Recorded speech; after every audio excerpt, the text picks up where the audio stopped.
Hello everyone, Loremaster of Sotek here with a video that is long overdue, talking somewhat briefly about the patch 6.1 dev blog. I do apologize that I'm late to cover this particular video. I know I'm late between a little bit of a mess of like being a little ill and also making the extremely terrible, god-awful, unforgivable mistake of downloading Balatro on my phone. That game was made by the devil himself. It is evil. Do not get that game. It is just pure addiction incarnate. That game absolutely annihilated my sleep schedule for at least 3 or 4 days. So please stay away from it. I've warned you. It's too good. Stay away. So anyway, I'm going to get through this pretty fast as this has been out for a few days, so I don't think my coverage of it is going to be particularly like novel. I just want to go through it real fast and give my thoughts. I'm not going to read it word by word. Y'all are adults. You can do that yourselves. I'm just going to focus on the major changes. So what do we have for Kislev? Well, the first thing is that they have gotten rid of the supporter race. This is a pleasant surprise for me. As I'm sure many of you know, I did a 5-part recommended changes for Kislev series, and I focus more on trying to salvage as many mechanics as possible and then add on top of them. That is not the angle CA is taking. CA is instead wiping the slate clean and basically getting rid of most, if not all, of the previous mechanics and replacing them with new ones, which is a better choice. I genuinely think that is the best decision, because then you don't have to worry about like awkwardly building on top of a cracked foundation. You just wipe it all away and put something new. So here we have the court and orthodoxy system, which is you accrue support through doing things like fielding relevant units, using thematically aligned agents, constructing buildings, and dedicating your adamants. And then as you raise support, as you can kind of see here, though this is very work in progress art, you'll accrue supporter points, and once you max them out, you get like a little token or whatever that you can spend on upgrades. This is very, very, very, very cool.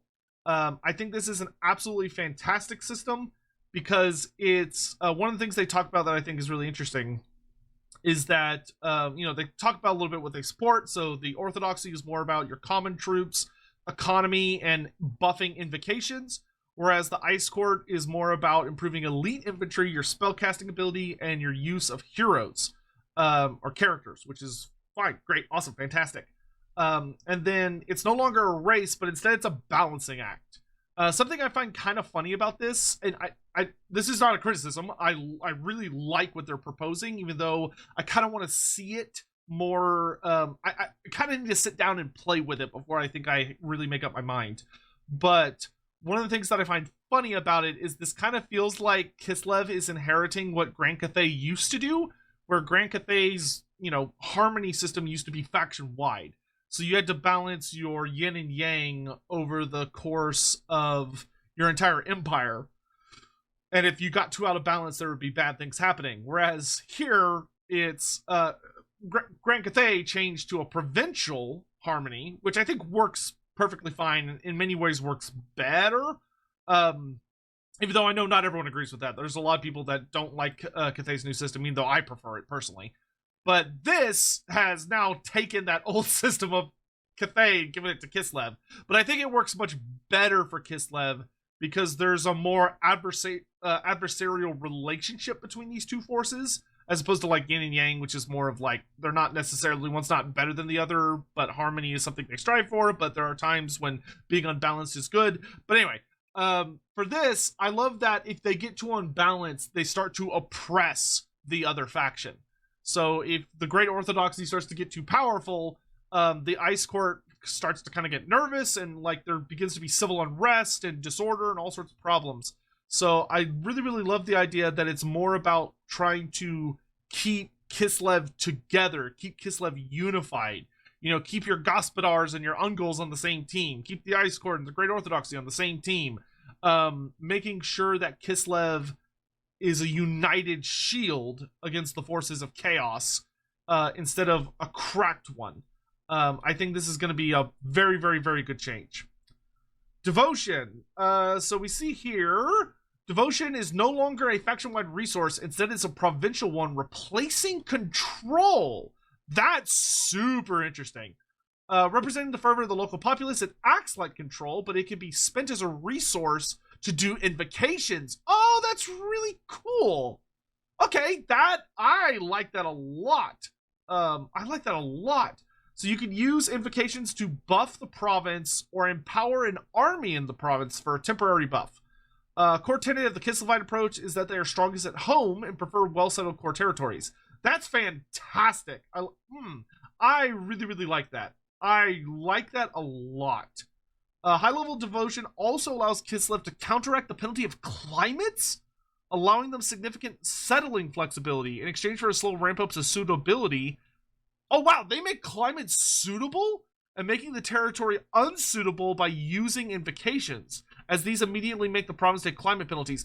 That's sick! Oh my god, that's so cool! Holy hell, that's really, really neat. I love that. Wow. So I very recently put out a Norska DLC proposal video, and in that video, one of the things I talked about was that I really wanted Mona Mem to have the ability to terraform, essentially. Like, have a system in place where if she sits in an area long enough and takes enough control, so to speak, that she's able to change the territory from being unsuitable climate to suitable as she, like, expands the bogs and the fens and stuff. This is literally that, but just for Kislev, which is perfect. It makes a lot of sense. I also, oh my god, I really love this, because it paints such a good idea of how Kislev is able to take the fight to chaos. Kislev will be the only order faction that will be very well suited to conquering the chaos wastes, because they could just build up devotion and it allows them to negate all of the penalties for settling in the chaos waste. That is awesome! Because, I mean, that is the way you push back those kinds of things. It's through the sheer grit and the passion and the faith of your people who work hard to bring the land to heal, as opposed to, you know, control through the more typical other factions. I love this. I really hope this is the start of us seeing terraforming as an appropriate mechanic for when it's relevant. Like, I really think the lizardmen should be able to terraform climate to become suitable using the geomantic web system, but it should be like one of the higher tier rewards. But for Kislev, I think this is perfect. This is absolutely fantastic. I also love that it's a resource as well. So it's not just, oh, you're trying to build up to 100 devotion, and once you're at 100 devotion, well, you're done. No, if the enemy is coming at you, if the enemy is coming to attack, you're going to want to spend devotion, presumably, to unleash provincial invocations to prepare for invasion.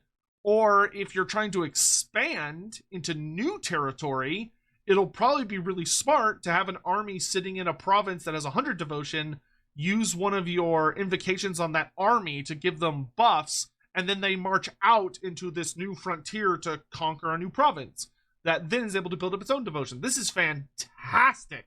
This is an S tier change. Absolutely, like, I can easily envision what it's going to be. I'm very excited for this. S tier, S tier, S tier. Ooh, Adamans. Ooh, boy. All right, hopefully this is not bad. Well, the core idea of Adamans is strong. We felt like we'd go further. Here's a short list of what we're doing. Adamans can no longer be permanently recruited to lead armies. Yeah, that's fair. That was always a really weird gimmick. Adamans now enable new feature called Garrison Sally Attacks, where you command settlements managed by them to engage enemies within a limited distance, as if the settlements themselves were armies. Of course, the capital of the province is led by the Adamant himself, who takes the field with the garrison during this attack. That's awesome! That's so cool! Oh, man, that's really cool. Oh, boy! Oh, boy! Oh, man, I really hope... there's a couple of different ways they could do this. I really, really hope this is more like an automatic engagement. So, like, I select a settlement, I activate the Garrison Sally attack, and I click on an enemy army that's within range of the settlement, and they're just automatically engaged. And the reason I say that is because I don't want it to be like Yuan Bo's system. So Yuan Bo has a system where he can turn a garrison into an army, which is cool. Like, that's a cool ability for him, but I don't like that as much. because then it's just like a normal army but shittier because it's like a garrison and it's just a little funky. I would much prefer that you're able to just like grab an enemy army, because then what you could do is you could move one of your armies in reinforcement range of the enemy, and then the settlement sallies out and attacks the enemy, and the enemy can't escape.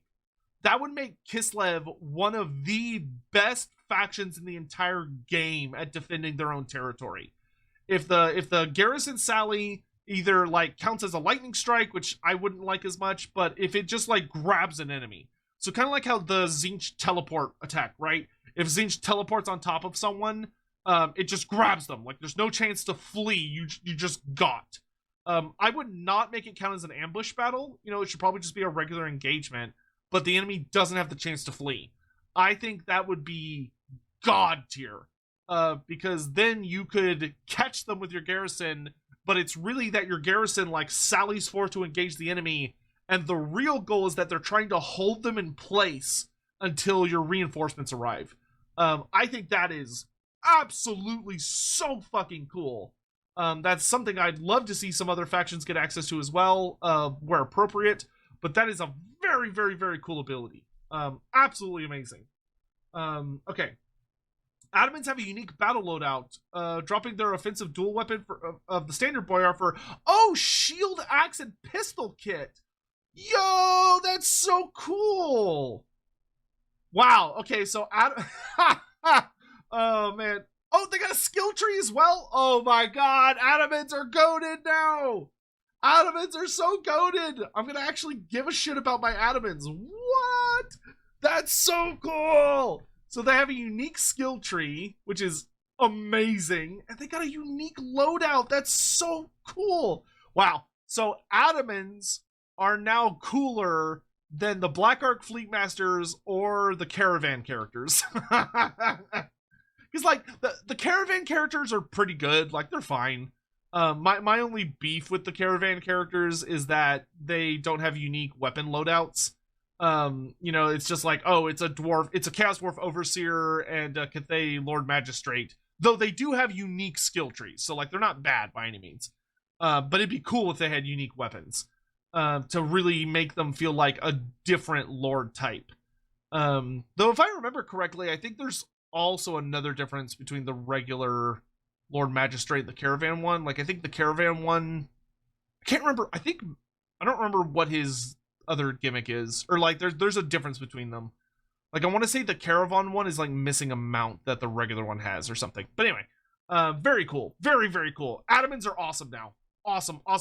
Very excited for this. Tech tree. So we have a new tech tree that's split into 3 categories. We have the land, the people, and the state. Very awesome, great. Always love the updated skill trees. Bulwark of the Tsarina is an example one we have, which has charge defense against large for Zargard. Fantastic. I will say, the changes to the tech trees, CA has finally really dialed in on how to make fun tech trees. Like, yeah, they're effective, but more importantly, they're fun. Where a lot of the techs are not just adding numbers. They're not, make number bigger, little man. But a lot of them are adding new, like, attributes, new abilities, new powers. Which, that's the really exciting stuff. That's the fun things. You know, like a good example is versus, say, the Lizardman tech tree. I hate the Lizardman tech tree. Like, it's a big tech tree, but it's really boring. Because the entire tree is just make number go big. That's all it is. It doesn't give you any fun abilities. It doesn't give you any fun attributes. Or it's not fun. It's very dry, and it might be good, but a lot of the time it doesn't feel particularly good. And it's not a good skill tech tree.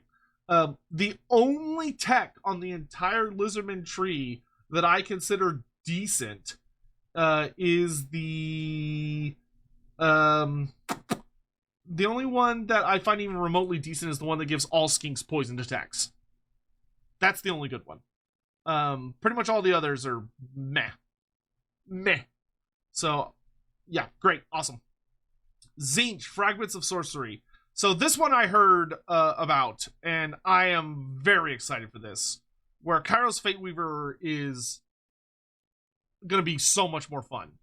So I will say I really love when CA takes the time to show us how things are made, like little peeks behind the curtain for how they design things or make mechanics or all that stuff. I know they do it in the dev videos that they put on their YouTube channel, which hopefully we'll see a new one soon regarding the 7.0 update for whatever the Slanesh DLC is. But I really love them doing this as well. I hope they do this more in future patches as well. Like, they don't have to, it doesn't have to be super detailed. Like, this one's fairly detailed. But I think just showing us, hey, like, here's a new unit, here's kind of how we made the unit, or here's a new mechanic, here's how we made the mechanic, and all that stuff. I think this is fantastic. I think it kind of helps humanize the devs a little bit, remind people, like, there's a lot of work that goes into making these things, and I think it's really fun to see the building blocks that go into creating this game that we all love so much. And Kairos' mechanic looks insanely fun. I love that it's built based on his tabletop system, where so in tabletop, Kairos Fateweaver has his two heads, and both of them know the lore of Tzeentch, but one of his heads knows spells from his left head, I think it is, knows life, metal, light, and heavens, and then his right head, I think, knows death, beast, fire, shadow. So I love that they kind of have the homage to that. It's each of the heads knows 4 spells, or 4 lores, but 1 spell from each lore. And then they both, of course, know the lore of Tzeentch. But the fact that you'll be able to pretty much completely customize what your spells are, the only restriction seeming to be that you've got like common slots at the top, uncommon. So your 1-2 slot, your 3-4 slot, and your 5-6 slot. But even that gives an incredible amount of customization. Where like you pick a slot and you have 9 spells to choose from to go in each slot. Absolutely incredible. I really think that this is going to make Kairos Fateweaver one of the best caster characters in the game, with a unique flair, right? So like what Balthazar Gelt is all about buffing wizards and getting these like really hilarious over the top type abilities and stuff through investing heavily in the colleges of magic. I love that Kairos's thing is that he's able to just completely and utterly customize his spell lore for any given situation to curb stomp everybody he goes up against. It just is going to make him feel like such a powerful Lord of Magic, and I'm really excited for him. Kairos campaigns are going to be so fun. Great S tier change. Awesome. Absolutely fantastic. I really hope they keep this up where, kind of taking the caster focused characters in the game and continuing to elevate them. So your Lord Mazdamundis, your Manfred von Karsteins, your Teclis, Malekith / Marathi. I feel like I would pick one of them to be bigger, but I don't know which one I would pick. It would depend on the discussion that was being had. But this is great. Awesome. Fantastic. Excellent. So why not the Changeling? Changeling is a complicated topic. We keep an eye on the discussion surrounding him. We've had some pretty intense ones, but here's where we stand. Changeling is resonating strongly with people in both negative and positive ways. We've seen a lot of intense discussions surrounding topics like challenge and what a campaign needs in order to be a total war campaign. A fascinating topic in and of itself. While the conversation is very passionate, people come for significant change, the consensus is not clear. We see as fans the people who revel in the departure from the regular structure of the campaign, freedom from typical threats and concerns. We also have to respect the data, which shows us that he sits close to a 50-50 split on play rate with Kairos, and that he enjoys regular middle-of-the-road popularity on a new campaign pick rate. Internally, we've taken to calling him a Marmite faction. You either love him or you hate him. When it's time for 6.1, we'll be leaving things where they are. Not every campaign can be for everyone. That's good. That's a good philosophy to have. Not every campaign is for everyone. There are going to be campaigns that some people will love and some people will hate. That's okay. We should not try to make every campaign the same thing. Let's have some crazy diversities out there. Eventually, okay, so will we ever change the Changeling? Probably yes. He's a bit of a wild card and there's some rough edges. Yeah, so I think this is the right choice, considering how much is going to 6.1 from pretty much an entire rework of how Kislev works. I wonder how Mother Ostankia is going to work with the new system. Like, I'm curious how they're going to The big thing I'm wondering about her is her tech tree, because she has a very unique tech tree compared to the others. So I wonder if they're gonna keep that, and if so, where they're gonna put it. But I guess we'll see. I'm not gonna worry about it. But the changeling, I do think it's smart not to worry about the changeling right now. They can always deal with the changeling later. I think focusing on Kairos is definitely the best call, and the changeling's tricky. Like, I like his campaign. I think it's very fun. Is there really a realistic chance you're going to get killed? No. But I don't think that's what makes a campaign fun. At least not in my opinion. Like, there are some campaigns where, like, survival is the point. But I think for a lot of the ones that I've played, I would not say that struggling to survive is like my main focus, because there are a ton of campaigns that are like you're so hilariously overpowered even on the highest possible difficulties. There's no realistic chance of you ever dying or losing. So I think the changeling does a really good job of adhering to kind of that trickster format. Now, my problem with the changeling, and something that I do hope they change eventually, is that I feel like his rewards for finishing a theater are not good enough. I like the ideas that they had, where it's like, oh, if you complete the Empire Theater, the Empire falls into civil war. But a lot of the time, it takes a little bit to complete a theater, and by the time you do, most of the rewards don't really work. Like, oh, I completed the Grand Cathay Theater, the Great Bastion falls automatically, and there's a big Norska invasion through it. It's like, oh, whoop-de-doo. Most of the time, in most of my campaigns, the wall is already fallen, because the wall is not very well designed right now, and is a feature I'd like to see tinkered with. But it's like, normally, the Great Bastion falls pretty easily, so you don't really do anything, and then the army that invades isn't that powerful. And just kind of stands around not doing anything if there's not like an easy Cathay opponent right there. So it just kind of sucks. I think the biggest issue that needs to be addressed is that the changeling should be chaotic with all capital letters. The changeling performing his great deceit, his great scheme in a theater should not just be, oh, he's going to mess up the good guys. That's not how the changeling really works. It should mess up everybody. Like, the whole point of the changeling should be that when he pulls off a scheme, it should disrupt the entire region and throw it into utter insanity, no matter who's in charge. It should take the status quo and break it over its knee, like Bane does to Batman. Like, it should mess stuff up. Like, oh, Village and Lokir Felhard have made an alliance with Deathmaster Tzeentch, and they're the three most powerful groups in Grand Cathay. Well, if you're the changeling and you pull off your Cathay scheme, it should introduce enough of an insanity into Grand Cathay that it screws with all of them. It doesn't just screw with Cathay, it screws with everybody. And then you cackle and laugh like the little shithead you are as you teleport off to some other part of the world, because you've ruined this place. You've done your job. You know, you're not here to build empires. You're here to mess with people and move on. So it should just ruin regions.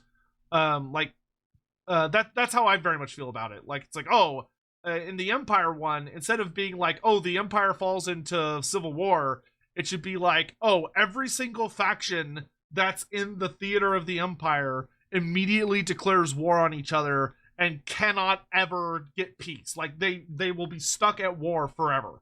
Like, that would be chaotic and crazy. You know, Grand Cathay should be like, the bastions become impossible to garrison, like they're destroyed permanently, and there is endless spawnings of a rogue army that's at war with all factions, and it drops like 5 to 6 armies every 5 turns that just flood through each of the gates and kill everybody, or just make being in the north of Kislev Grand Cathay an absolute nightmare. You know, it should be messy and crazy and wild. So I hope that's something they do with the changeling at some point, but I will say that's very far down on my to-do list. I think there's way more things that should be focused on first. I would I would much rather, like for Tzeentch, there be a focus on Egron von Horseman's development as like the final Tzeentch Legendary Lord. Or I'd love to see like focus, if you're talking about like Shadows of Change, I'd love to see more focus on fixing Miao Ying and Zhao Ming's mechanics, making them a little more unique, improving Zhao Ming's like systems of interacting with ogres, and give him like an alchemy system, giving Miao Ying soul focus on the Great Bastion, but making it like a much more interactive and interesting experience, and yada yada yada yada. Oh, free units. What is this art? What is this? Oh my god. It's just like Microsoft Paint doodles. That's so silly. Oh man. You know, I've seen a lot of Total War Warhammer betas. So many betas. And I've seen a fair number of alphas in my time, too. I have never, to my memory, I have never seen unit card art that's just a fucking Microsoft Paint doodle. That is amazing. They should make a mode of the game where every single unit turns into this kind of art. That's fantastic. So what are the new units? Nangao Grenadiers. For Cathay, who's part of the original Shadows of Change, we have a new human unit to add some specialist tools to your army building. The Nangao Grenadiers are relatively cheap grenade-slinging infantry, vulnerable due to their lower infantry count, but armed with a significant stockpile of grenades to disrupt and destroy massed enemies. They also carry a specialist stun grenade, which at baseline allows them to significantly impair the combat ability of all enemy units in a large radius once per battle. What? What? Oh my god. I love Warhammer, dude. Warhammer is so funny. The idea that you're like, oh yeah, so here's Grand Cathay. They're almost sort of like a slightly post-medieval, depending on like what eras you're looking at and like units and stuff, but they're like vaguely medieval-ish fantasy China. And then someone walks in and is like, hey, catch this, you fucking nerd, and throws a goddamn stun grenade into the middle of the like horde of goblins. It's just like boom. It just stuns the shit. That's so funny, dude. That's so funny. I love Warhammer.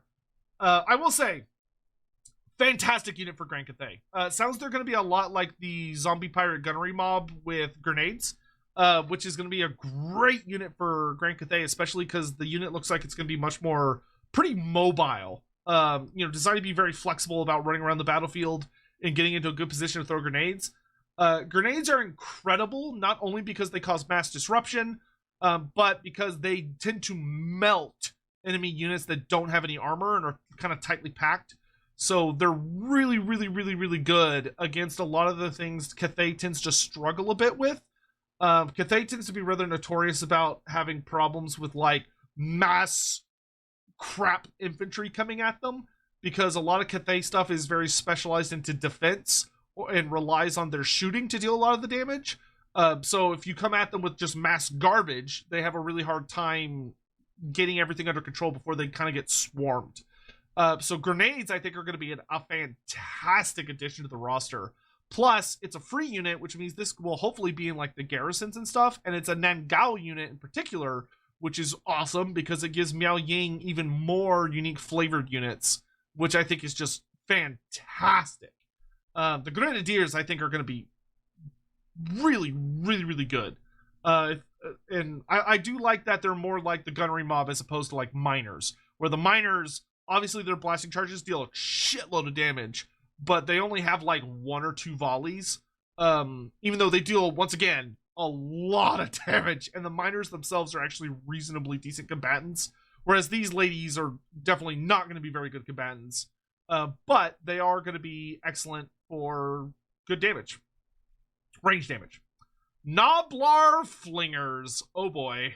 Hailing from the same Noblar army list that gave us the Pigback Riders for Omens of Destruction, the Noblar Flingers are a cheap, weak ranged unit for the Ogres that engage at significantly longer range than the hand-thrown weapons of the Trappers.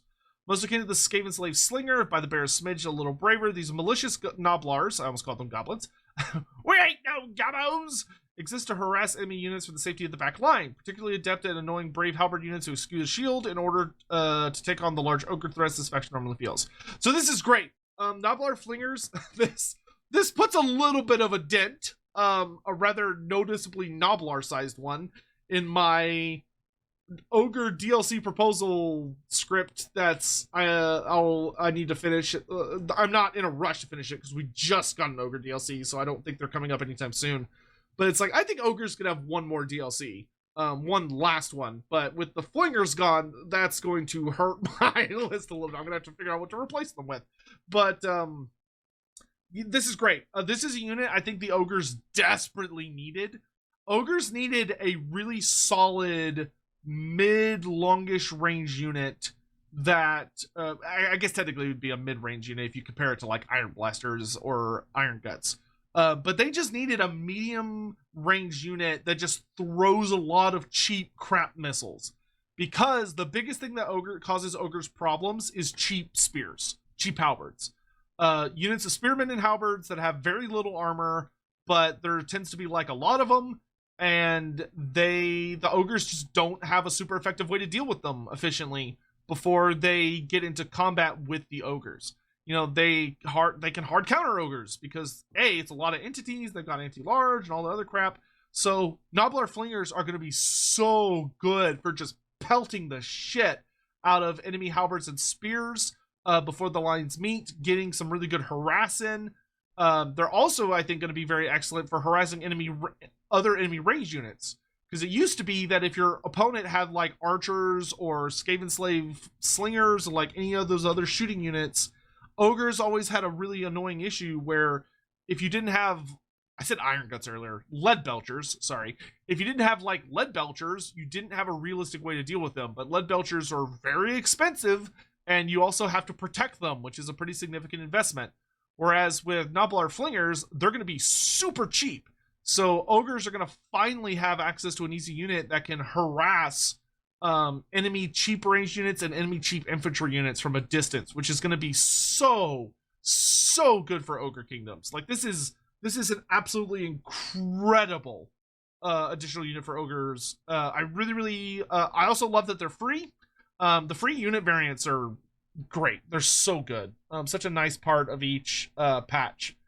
I think if I had to make like a little wish list about like unit variants coming in the future, I know the big ones currently on my mind are, I really hope as a free LC variants we get Tomb Guard with great weapons, because I think that Tomb Guard should be exactly parallel to Grave Guard. They're supposed to be parallel. So because the Grave Guard got halberds now, I really feel like the Tomb Guard should have great weapons as an option as well to give them like a much harder hitting infantry unit. I think that would be very fair. And the other one I'm really hoping to see is the Dragon Ogre variants. I don't know why this is, because like for every other unit that's kind of like the Dragon Ogres, CA was really good about giving them all their variants, and then they just kind of didn't for the Dragon Ogres. Because right now all we have are Dragon Ogres, but you're supposed to have Dragon Ogres with halberds, Dragon Ogres with great weapons, and Dragon Ogres with dual melee weapons. So there should be an anti-large variant, an anti-infantry variant, and a heavy armor-piercing variant. Same thing for the Dragon Ogre Shaggot. The Dragon Ogre Shaggot is also supposed to have a halberd variant, a dual hand weapon variant, and a great weapon variant. So I really hope that we get to see that sooner rather than later. The Dragon Ogre one is like the one I want the most, but I really hope the Tomb Kings get great weapon, Tomb Guard as well. In fact, if you're listening to this video and you've made it this far, because we're pretty much at the end, let me know. Let me know what you think of the mechanics, of course. Like, how do you feel about the Kislev changes? How do you feel about Kairos? How do you feel about the new units? Is there anything that they didn't do that you're a little disappointed by? But I'd also like to know, what unit variants are you hoping to see in future patches? Now, when I say variant, it can't be a new unit. That's not allowed. It can't be a new unit. It has to be a unit we already have, gaining access to like an additional weapon type that they are missing. So, you know, it can't be like, you can't come out and be like, I want Saurus warriors with great weapons. That wasn't a thing. So that I don't consider that a viable option. try and pick something that actually existed on tabletop or in the White Dwarfs or whatever. But anyway, the last thing we do see is that this doesn't cover everything, because of course it doesn't. We're also looking at some minor tweaks to things like the Ice Court character recruitment feature. Man, I know I'm not going to get what I want for the Ice Court system. Ice training.